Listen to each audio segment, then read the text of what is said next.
Bonjour, je suis Luc Arnal, je suis chercheur en neurosciences à l'Institut de l'audition, Centre Institut Pasteur. Je travaille sur la perception sonore et comment nous utilisons les sons pour communiquer.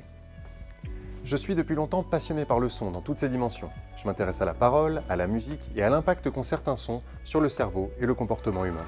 Avec mon équipe à l'Institut, nous cherchons à mieux comprendre pourquoi et comment certains sons, tels que les klaxons, les alarmes ou les cris de bébé, peuvent induire des émotions négatives. Dans certains cas, entendre peut être épuisant, voire douloureux.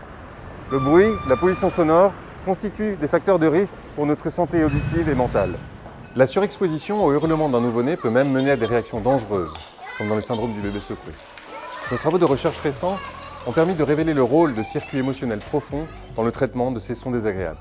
Sur le plan clinique, ces découvertes permettent de mieux appréhender les problèmes auditifs dans lesquels la composante émotionnelle est essentielle, comme dans certaines pathologies auditives telles que les acouphènes, l'hyperecousie ou la misophonie.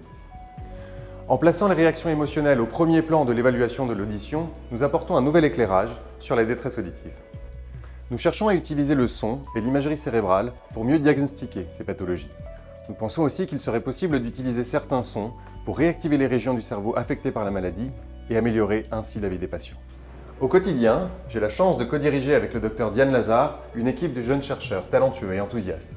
Notre équipe de neurosciences humaines occupe une position transverse à l'Institut, à l'intersection entre recherche fondamentale et recherche clinique.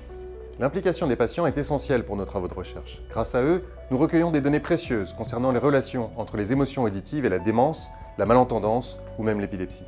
Notre équipe est notamment impliquée dans le développement de nouveaux outils d'enregistrement cérébraux connectés et portables. En utilisant ces outils à domicile, nous visons à collecter une grande quantité de données et à permettre le suivi audiologique et neurologique des patients à distance, tout en protégeant les plus vulnérables. En devenant aujourd'hui lauréat du prix de la Fondation pour l'audition, j'ai la chance de faire partie d'une communauté de chercheurs, de cliniciens qui travaillent main dans la main avec une fondation fortement implantée sur le terrain et à l'écoute des problématiques soulevées par les associations de patients.